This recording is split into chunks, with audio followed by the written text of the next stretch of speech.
ભાજપ નેતાઓ એવો પ્રચાર કરે છે કે ગોપાલ ઇટાલિયા ગઈ વિધાનસભા ચૂંટણીમાં કતારગામમાંથી હારી ગયા હતા અને હવે અહીંયા વિસાવદર આવ્યા છે. એમ નહીં, મેં તમને પહેલા કીધું કે ભાજપ વાળાને ભગવાનની દયાથી બુદ્ધિ બહુ ઓછી છે. પહેલેથી ભગવાનની દયા બધા આઠપાસ છે, આખું ટોળું ગાંડાનું છે.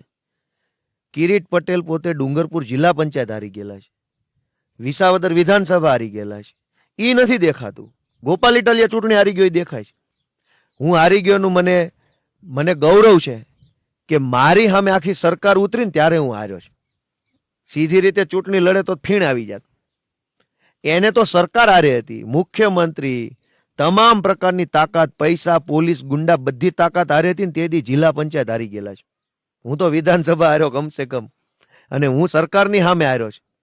એ એક સામાન્ય માણસની સામે હારી ગયા. એટલે આવી બધી વાતો ન કરવાની હોય. ચૂંટણીમાં હાર જીત હાલ્યા કરે, પણ હારી ગયો હોય એ માણસની તમે ટીકા ટિપ્પણી કરો એ તો વિકૃતિ છે. ચૂંટણીનો મુદ્દો હું ગોપાલ ઇટાલિયા હારી ગયો એટલે શું ચૂંટણી બીજી વાર ઉભા રહેવાનો હક નથી? ચૂંટણીનો મુદ્દો જ ન હોવો જોઈએ.